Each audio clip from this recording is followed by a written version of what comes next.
What's up YouTube, welcome back. I know it's been a while, but now I got the game Rogue Legacy, so let's check it out. I'll give you the heads up beforehand, I'm probably going to die a lot. I did watch a gameplay video before playing this to kind of get the basics down, but this is my first time actually playing the game. So, go a little easy on me maybe. I hear this game's really difficult though, and you die a lot. And I figured that works out pretty good because I know I haven't uploaded a video in a while, but if you remember, our whole thing is kind of like playing hard games to show off, I guess. I just got up, and it's the last night I watched the video, so I'm still kind of trying.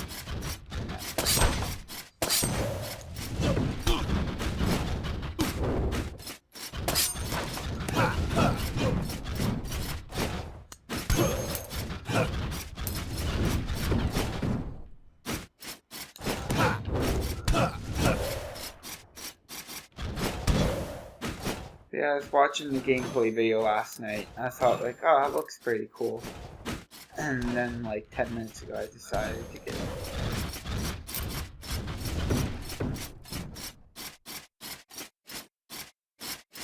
So I had to clear my throat, so I just had to use the mouth.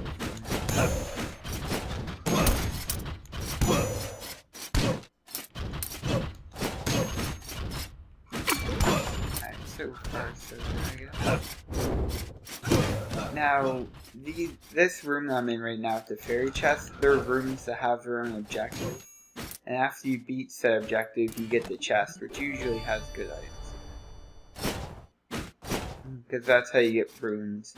I need to purchase some other player to get it, but I'll show you how all the RPG elements work after I die, because that's when most of them pretty much come to light.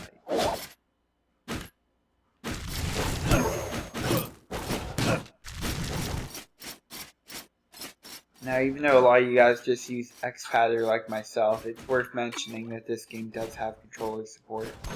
I'm actually playing this with my PS4 controller right now.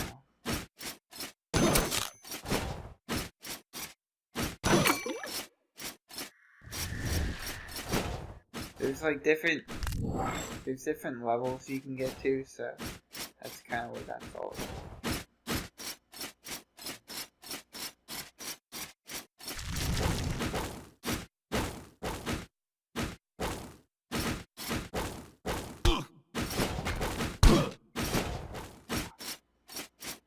How the fuck?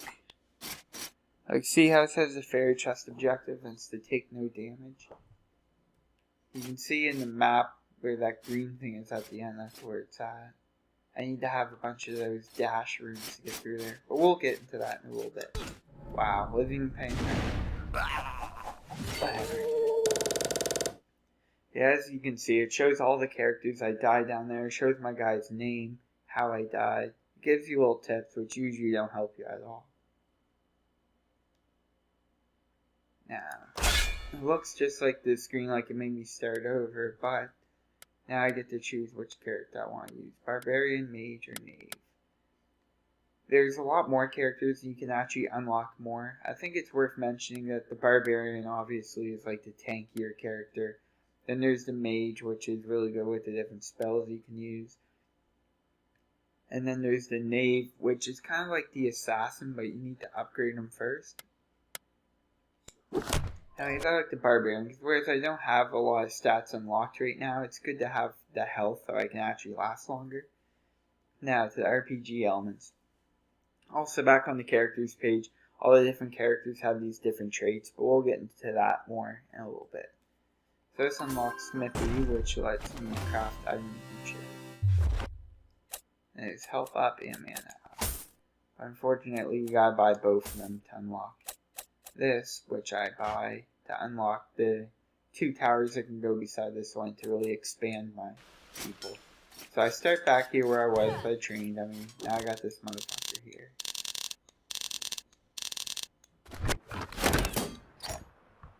In that last run, although I didn't get a crazy amount of gold, I'd say it was a pretty successful run because I did get that rune and they're pretty hard to come by. Anyways, yeah, every time when you want to go back in the dungeon, you have to give all your gold to that asshole at the gate. So it's kind of an emphasis to make you spend it all. And it's what makes the game more of a casual game, because it's not about just saving up your resources. Kind of see how quick you can get all the best stuff. Because it almost gives the game an arcadey feel, like every time you do a run, like nothing's accumulative. Sorry. Anyways, because basically you can get armor and stuff to make your character better. At the same time, you have to do good that run in order to get more stuff. You can't just have like a bunch of shitty runs put together and get good items. I know that the ones I just bought were pretty cheap, but it doesn't take long until they start getting pretty expensive.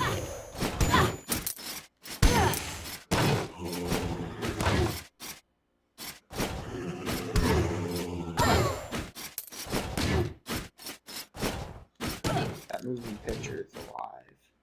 I'm just not gonna fuck with it right now.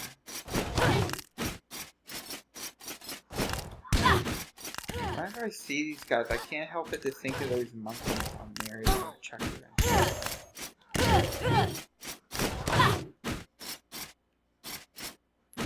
That's the boss through the door there, but I'm nowhere near well equipped enough to go against.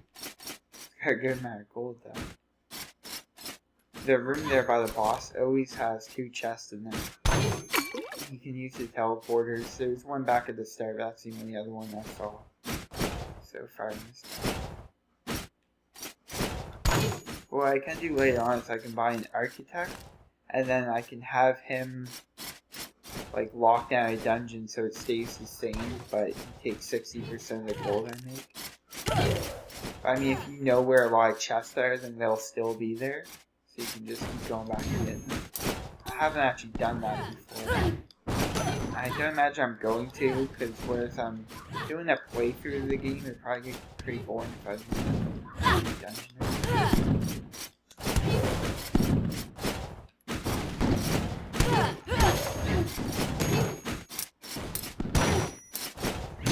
Just kind of break everything in gold and Skyrim my way through this.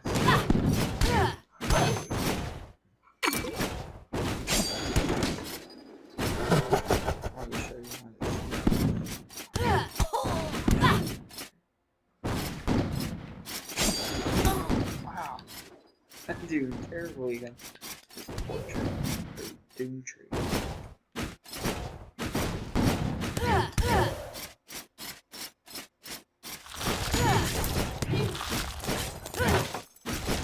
Oh my god, after all that.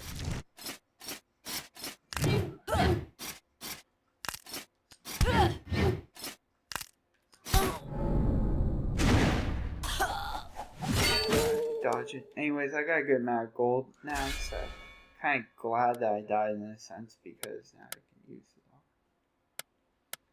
all. I'm just gonna stick with barbarians, I think. Yeah, buy this and it unlocks the 2 people on the side. Nope, never mind, I lied. I gotta buy this first. So pretty much, this is where you start to make the tough decisions, because every time you buy an upgrade, the price of everything else goes up by 10. This side with the Enchantress, that's also for like mages and stuff. Like if you want to upgrade your mage, you gotta upgrade this side of the tower. And then this side's kind of for the barbarian and characters like that. And I don't really have any runes I'm too crazy about now, which is all the Enchantress is pretty good for, so I'm just gonna stick with this side. Quickly check. See if I can figure I could get at least something from this. See, there's our architect. I'm not gonna go through all of the dialogue, because you can always just slow it down and read it if you really want, but it's not a whole lot of a story here. It's kind of just like a hook that we need to put the dungeons on. Something to kind of keep that interconnectedness in the game. You want to lock the castle and get only 60%. Because if you find a really good one, or you want to try and do the first boss, you can use the teleporter to get back, then go unlock the dungeon, and then you don't have to worry about losing the way out. I'm not even sure though if you can still use the teleporter if you lock the dungeon, or if you still have to go back over there.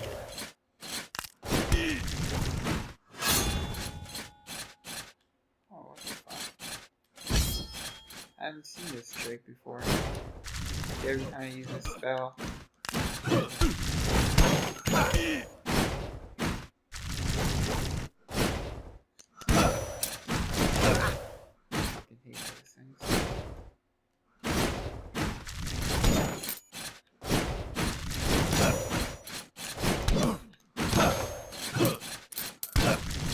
Character has what's known as gigantism, which makes him a lot bigger, which makes me easier to hit.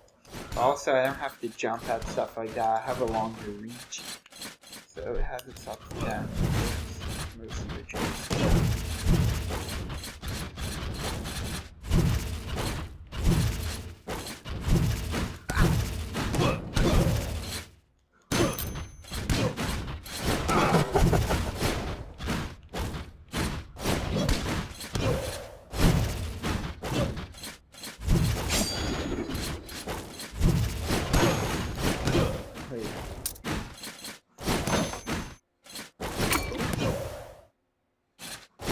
Step my team on that.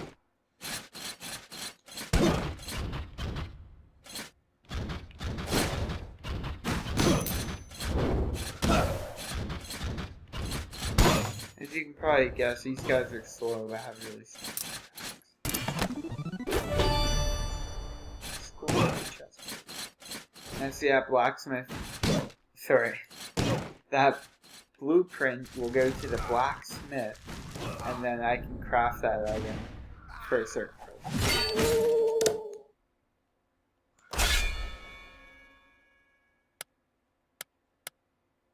Yeah, just for argument's sake, I'm going to try to use some different characters just to kind of show you guys what's going on.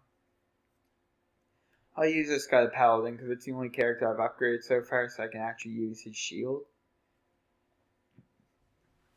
Now, I promised we go over the traits. So if you look, it says OCD, must clear house, break stuff to restore MP. Anyways, what that pretty much means is every time I break stuff like barrels and shit, I get a magic point. And his spell is actually pretty good, the Scythe there, because it shoots one up at an angle, and one kind of straightforward, but it kind of angles up too. But his muscles are weak. So when you have weak limbs, enemies don't get knocked back when you hit them. Which has its ups and downs, because if you're used to knocking them back, like those things that fly at you, they can be a pain in the ass when you don't have knockback. But other creatures, if you know you can kill them with like 2 quick slices of your sword, then it usually comes in handy, because you don't have to worry about chasing them after you hit them. A lot of times traits have their pros and cons. I mean, OCD is a nice trait to have, because there's no con to it, it just makes you get more magic power. Oh, this one I've seen before. It makes me go into a weird castle, I think. The one, like the trait that says the one. Also, he has ADHD, which makes him quicker. This guy has dwarfism, which is why he's so small. And chickens freak him out. Anyways, I'll use this guy since he has the one, I guess.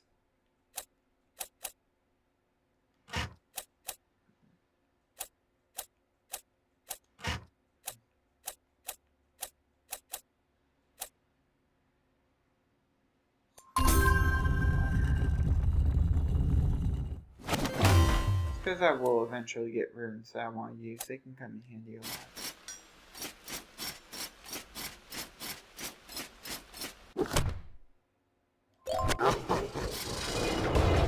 See how it says jacking instead of loading? Now it's all like Tron style. I don't know if you guys watched my Saints Row the 3rd playthrough, but if you remember that mission where you're like inside the game world or whatever, that's what this kind of reminds me.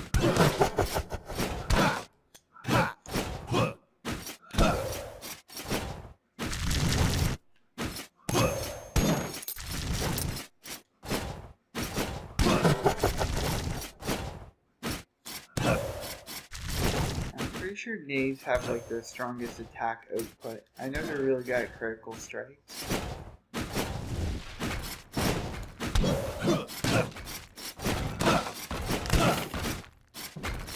Those are spike traps.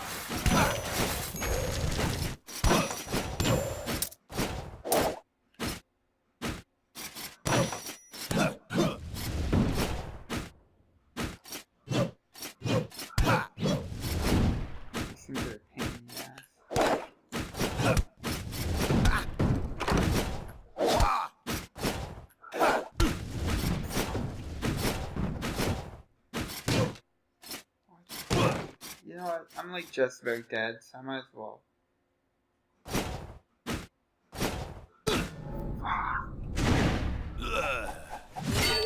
It's worth a shot though. It's nice because when you get good gear off the start, they don't put up shit like your total cost of everything else, so it can be a big help.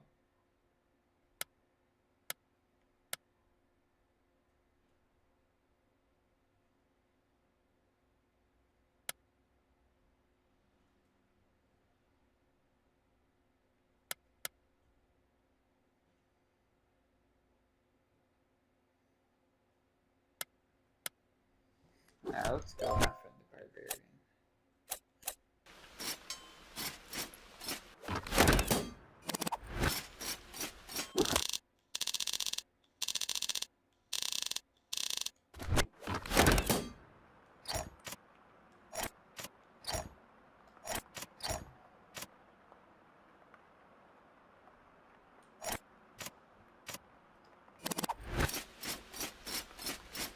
So I just like to get, whenever there's like new ones, I like to get rid of it right away.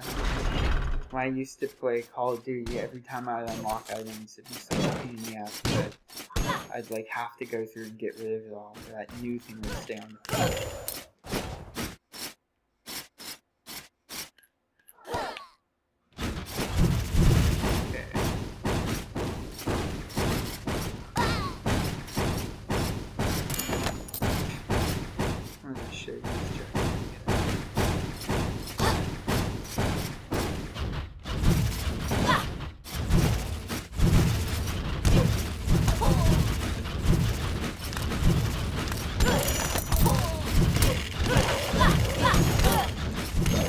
But I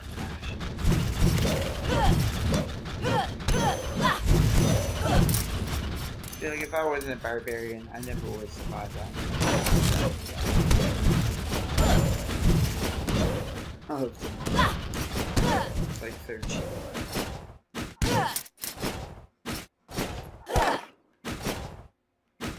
I really need to get better at these things.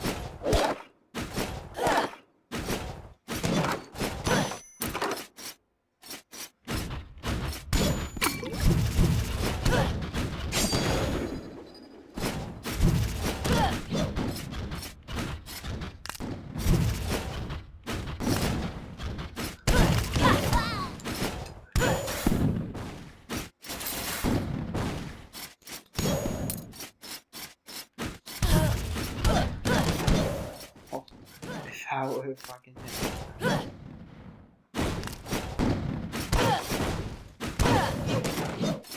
Half expecting to land on the spikes or some shit.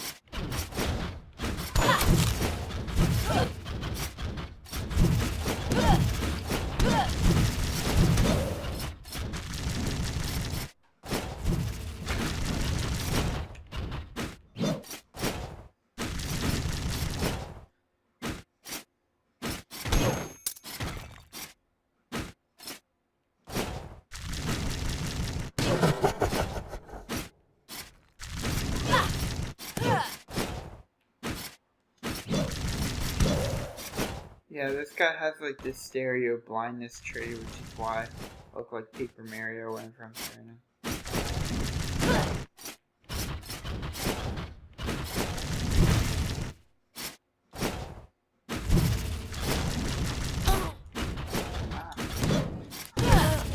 I feel like Suicide quickscoped me with his attack.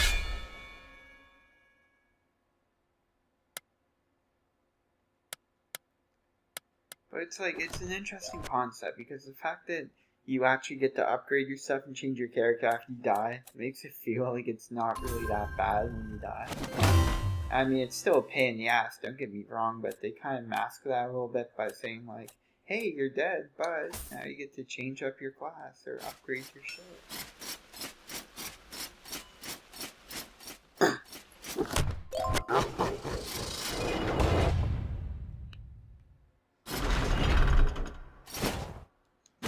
I didn't even think I looked what this guy was there.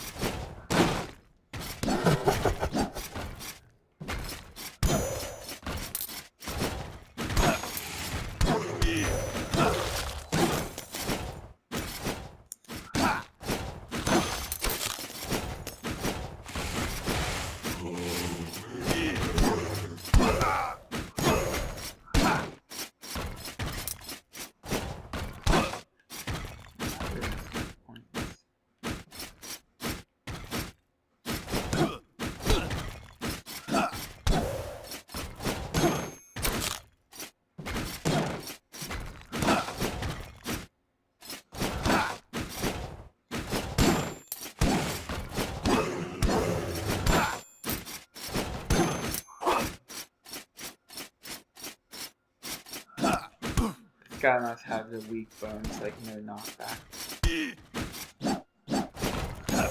Which I think I'm so used to knockback now that it's kind of fun.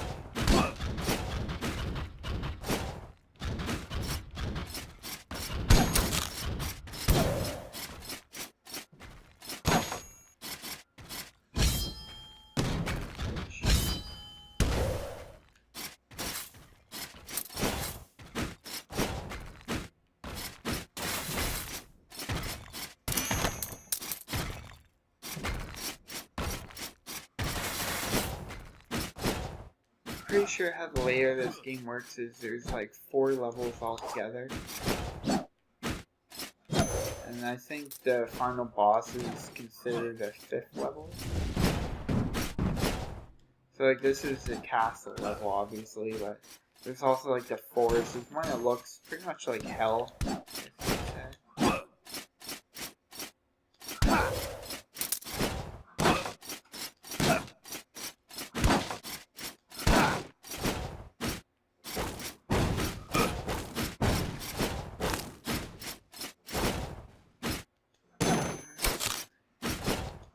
They're better than expected. You know what? I was just talking out of fun.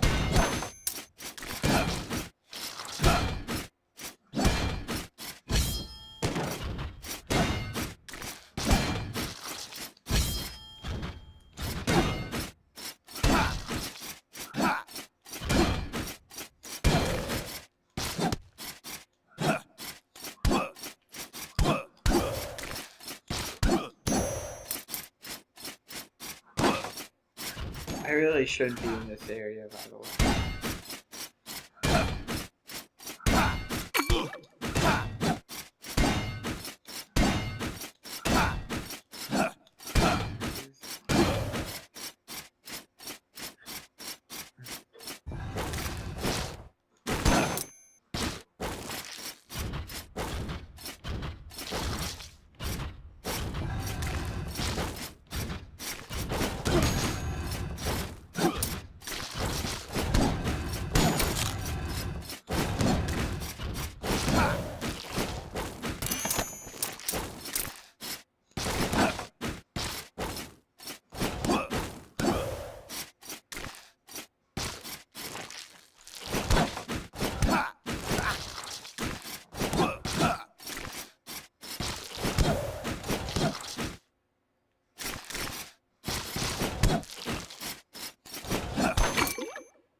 Ice and fire mages, I guess these are kind of your terrestrial.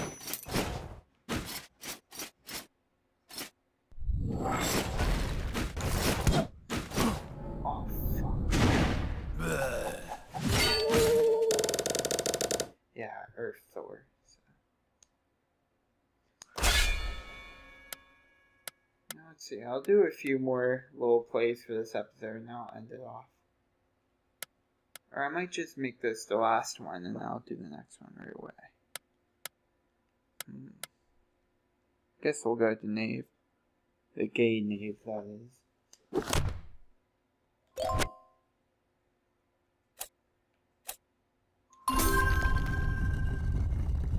Never even seen that guy.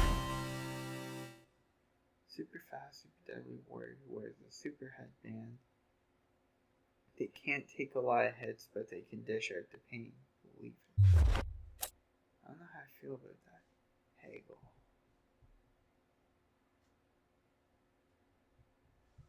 That's pretty cool. So you can keep some of your gold.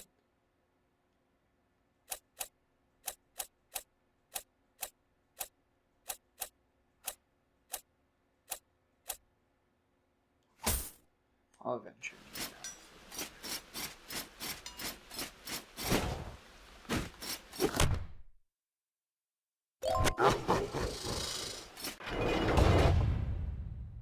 Alright, so after I die this time, I'll end the episode. I'll start the next one right away, but I'll get some videos up. I don't want each one to be like 20 minutes.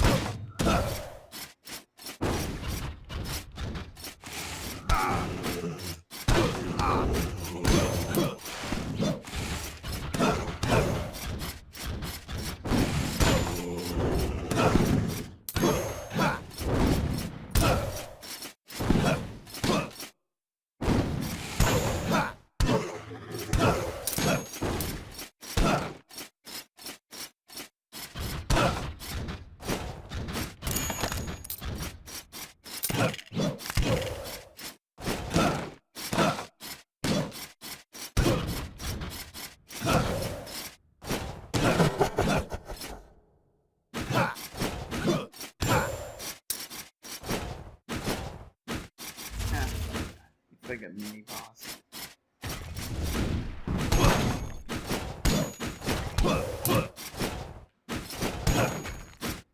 Thing is, with those Doom portrait things, what you want to do is dodge them and then worry about hitting them. But even if your player has good knockback, I don't think it works against them.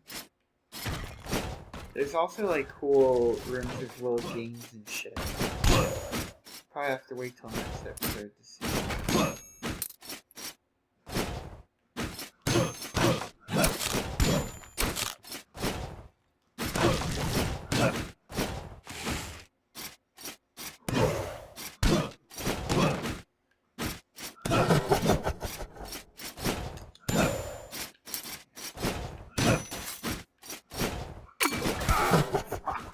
I wasn't even paying attention.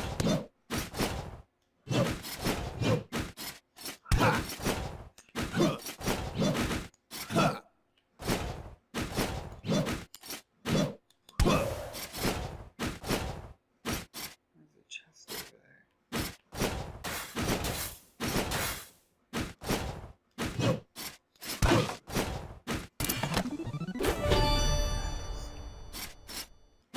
The blood items give you vampirism, so every time you kill someone you get health back. That's pretty much what I want. Because my idea is I'm going to get a lot of like max HP and do vampirism.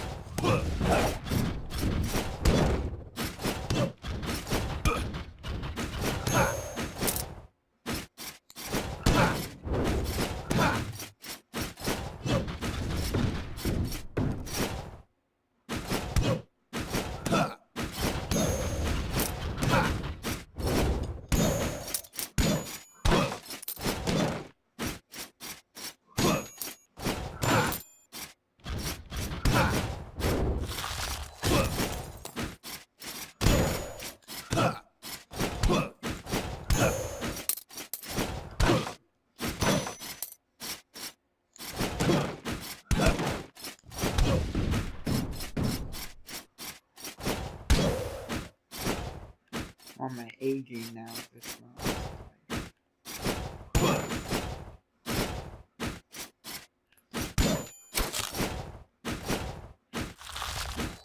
Not in that much money. Fuck.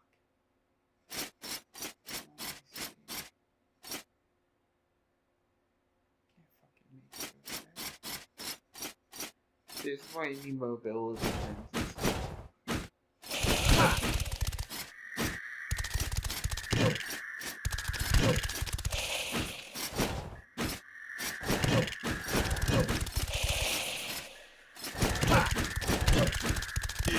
Oh, fuck.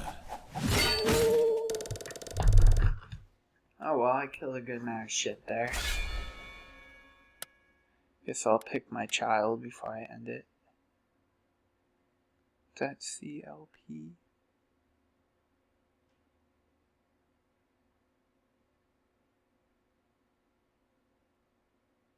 So, do I not get hurt as easy? I'm playing on my TV in the living room because I got my computer hooked up to it, so it's a little harder for me to read the shit because it's pretty far away. Anyways, as promised, I'm going to end the episode there, but also I'm going to start the next one right away. So hopefully I'll have this up soon, and hopefully I'll see you guys in the next one. Thanks for watching. I'm not telling you again what you need is just a slap of